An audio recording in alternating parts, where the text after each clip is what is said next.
Il s'agit en fait d'essayer de tirer le bilan de ce qui n'a pas marché sur la période précédente et de voir quelles sont les perspectives en fait pour la période qui s'ouvre. Mimosa ouvrait son intervention avec quelques éléments de bilan. En premier volet autour du bilan du MPA et un deuxième qui à mon avis manque dans cette discussion qui est le bilan de la plateforme en fait, que les camarades ont incarné au dernier congrès. Moi, je vais essayer de partir d'abord en fait, du premier élément, qui est celui du bilan du MPA. C'est franchement en fait, malheureux qu'au moment en fait, les camarades se montrent disposés à discuter en fait, sérieusement du bilan et de ce qui n'a pas marché au MPA, ce soit pour proposer en fait, sa dissolution. Ça fait des années que nous proposons d'avoir une discussion sur le bilan, d'avoir une discussion non seulement sur le bilan du MPA, mais sur le bilan du MPA en tant qu'expression en France d'une politique qui a été une politique internationale, qui a été celle des partis larges. Et franchement, les camarades, alors que dans tous les pays où cette politique a été appliquée, elle a conduit à un affaiblissement des forces des militants révolutionnaires, y compris à une intégration, y compris reconnaît Mimosa à l'appareil d'État, que ce soit au Brésil ou plus récemment en fait, en Espagne, avec la participation de Podemos dans le gouvernement commun avec le PS, que la seule conclusion qu'on puisse en tirer, c'est qu'on a eu raison et on continue comme si rien n'était. Non, les camarades, ce n'est pas comme ça qu'on peut avancer sérieusement. Et c'est pareil en fait pour ce qui concerne le bilan des camarades de la plateforme U. Parce qu'en fait, les responsabilités dans l'échec, dans la crise du MPA, elles ne peuvent pas être partagées à part égale. Il y a en fait dans ce parti des camarades qui représentent une minorité bien plus importante que les autres et qui par ailleurs en fait s'est doté dans le CPN d'une majorité de travail au comité exécutif qui a fait ça sur la base d'une discussion avec l'ensemble du parti pour dire en fait nous pouvons peut-être ne pas être d'accord sur tout, mais si nous nous rassemblons, nous allons réussir à imposer une majorité qui va sortir le parti du marasme, qui va lui donner une orientation. Moi, je voudrais entendre de la part des camarades quel est le bilan de la plateforme U depuis le dernier congrès. Parce que c'est très facile, les camarades, de trouver des boucs émissaires. De dire, ah, la faute, c'est pas nous on aurait voulu, en fait, mener notre contrôle politique, mais il y a des gens qui nous empêchent. Ce n'est pas vrai, les camarades. L'histoire du bloc contre bloc, de en fait, la minorité de blocage, etc., ce n'est pas une vérité. Vous voyez, compris dans ce débat même. Nous avons des désaccords, par exemple, sur la politique qu'il fallait mener à Bordeaux. Est-ce que nous avons été un blocage pour la politique de Bordeaux en lutte? Non, les camarades, y compris les camarades qui sont à côté de moi, nous le reprochent, et nous avons en fait pour autant mené un certain nombre de batailles qui nous semblent correctes, par exemple en fait, contre la présence de Louis Prudhomme dans la liste, précisément par ceux qui l'incarnaient au niveau en fait, de la France insoumise à l'échelle nationale et de sa politique.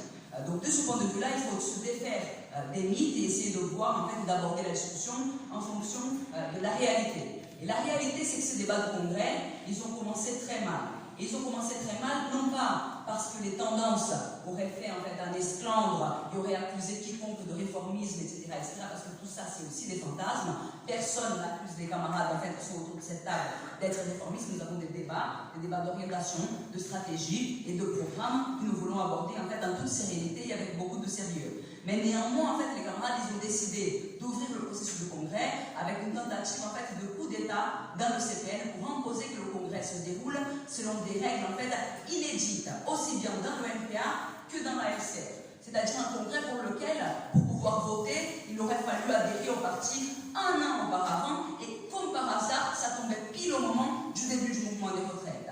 Qu'est-ce que ça veut dire ça, les camarades? Quand il y a une position dans le parti qui a peur de voir s'exprimer dans ces débats internes les camarades qui ont été à l'avant-garde des luttes sur la dernière période et qui sont sortis de ce processus avec une conclusion précieuse pour nous qui est celle de vouloir en fait, commencer à militer dans le mouvement anticapitaliste révolutionnaire. Donc non, les camarades, la discussion sur la session, ce n'est pas une fausse discussion.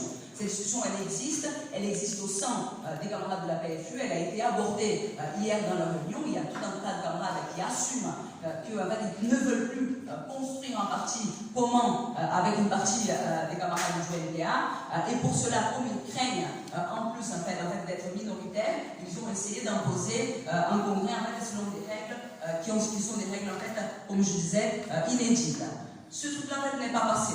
Heureusement, en fait, il y a, y compris au sein de la plateforme U, des camarades qui se sont opposés à cette méthode-là et qui n'ont pas voté cette motion. Et nous allons désormais vers une organisation d'un congrès, même si les camarades de la PU ont refusé de faire partie de la commission qui est censée organiser ce congrès. Ce qui témoigne aussi de tout un rapport vis-à-vis du débat démocratique dans l'organisation, mais on espère que les camarades vont revenir sur cette position et qu'on va pouvoir organiser un débat démocratique entre nous. Donc, quels seraient les objectifs du prochain congrès? Pour nous, déjà, en fait, ce serait erroné de déconnecter les discussions du congrès, des discussions en fait sur la nouvelle situation qui s'est ouverte. Et ce congrès-là, il ne va pas avoir lieu dans une situation quelconque. Il a lieu en fait dans une situation qui est profondément bouleversée, par une crise économique qui va entraîner une catastrophe sociale probablement en fait, sans précédent depuis les années 30, et qui en fait intervient notamment en France, non pas sur un terrain en fait, de paix sociale préalable, mais sur un terrain d'une accumulation de luttes depuis 2016, où il y a toute une série d'expériences qui ont été faites par le mouvement ouvrier de masse, qui nous font présager de grandes explosions sociales, ou en tout cas en fait, de leurs possibilités dans la prochaine période. Donc la question qui doit se poser pour nous, et là-dessus nous sommes d'accord avec les camarades de BR, c'est comment en fait on essaye d'avoir un débat dans ces nouvelles conditions-là. Peut-être en fait que dans le passé nous n'avons pas été d'accord sur un certain nombre d'éléments d'orientation, mais aujourd'hui il s'agit de penser quelle est notre caractérisation de la situation politique, et comme je le disais, une situation politique nouvelle, et quelles sont les tâches qui en découlent pour les révolutionnaires. Et c'est seulement à partir de là qu'on va pouvoir en fait définir quels sont les contours du parti dont les révolutionnaires ont besoin. Aujourd'hui, au lieu de faire ça, scissionner le NPA, reculer à une petite organisation de quelques centaines de militants, moins implantés, moins jeunes, etc., n'est en rien une solution pour pouvoir avancer.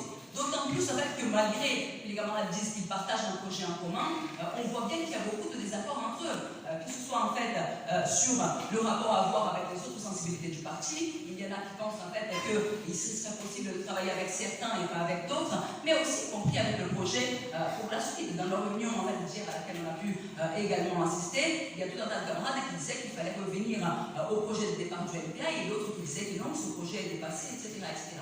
Et je voudrais, de ce point de vue-là, y compris en fait, finir cette partie de mon intervention avec une alerte aux camarades en fait, de la PFU. Parce que quand on rentre dans des dynamiques scissionnistes, dans des dynamiques de chasse aux sorcières, etc., on sait comment cela commence, mais on ne sait pas comment cela termine. Et le fait qu'il y ait des désaccords entre vous et qu'on commence à entériner ce type de méthode fait que peut-être, s'il y a une scission, il y en aura d'autres derrière et il y aura un affaiblissement plus important encore, y compris que celui avec que les camarades imaginent. Donc ne me croyez pas sous parole, allez regarder en fait ce que les camarades de la sensibilité de Mimosa présentent comme la pointe avancée de leur projet, c'est-à-dire en fait Toulouse. Sylvain expliquait dans leur réunion hier, à Toulouse, nous avons déjà réussi à scissionner. La scission, elle est effective. Il y a en fait deux NPA. D'un côté, il y a le CCR et de l'autre côté, en fait, il y a notre NPA. Sauf que ce n'est pas vrai, les camarades. Il n'y a pas deux NPA à Toulouse. Il y a trois, et les camarades de la plateforme 1, et ne me croyez pas sur parole, allez discuter avec eux, sont tout aussi victimes des méthodes bureaucratiques d'écrasement des minorités que les camarades du CCR localement. Donc ce qu'on voudrait faire aujourd'hui, c'est généraliser et nationaliser cette méthode-là, et c'est contre ça, en tout cas, en fait, nous, on pense qu'il faut lutter dans ce congrès. Non pas pour maintenir un status quo, parce que je pense en fait que en termes de critique au projet du NPA, en fait, nous, on en a pas mal, mais parce que, comme je disais en fait dans un autre débat, en paraphrasant en fait Olivier qui nous expliquait que notre objectif c'est la révolution et que le parti n'est qu'un outil, je disais, ok, le parti est un outil, effectivement, mais c'est un outil très important, sans lequel en fait souvent la révolution elle est impossible, ou elle est en tout cas amenée à des défaites qui coûtent très très cher à notre classe. Et donc de ce point de vue, ce serait à mon avis très dommage de casser l'outil imparfait qu'est le NPA sans être sûr en fait d'avoir un outil meilleur, plus tranchant, plus efficace en fait, pour intervenir dans la lutte de classe que celui qu'on a aujourd'hui. Contre cette perspective-là, ce que nous proposons, c'est en fait d'ouvrir un débat politique sur la situation, sur le programme, sur la stratégie qu'il faudrait avoir, et sur cette base-là, vérifier effectivement en fait, quelles sont les possibilités ou non en fait, d'avancer ensemble, mais en tout cas ne pas poser la question de la scission comme un préalable pour la discussion, ce que font en fait, les camarades de la PFU, y compris dans un rapport très antidémocratique avec leur propre base. Cette dynamique-là était déjà engagée à un niveau de direction. On a constaté à cette université d'été que la plupart des camarades dans les régions n'étaient même pas au courant de la politique qui était en train d'être menée à une échelle de direction. Donc nous, en fait, notre intérêt au niveau des camarades de révolution permanente, ce n'est pas d'avoir en fait un abribus pour pouvoir continuer à construire en fait notre fraction méchante comme présente les camarades de la PFU. Au contraire, ça fait un an que nous proposons un dépassement du LPA, un dépassement dans un parti révolutionnaire regroupant différentes traditions du mouvement mouvement ouvrier, mais étant aussi un parti capable d'accueillir dans son sein le meilleur et les meilleurs éléments de l'avant-garde qui a émergé dans les luttes début 2016.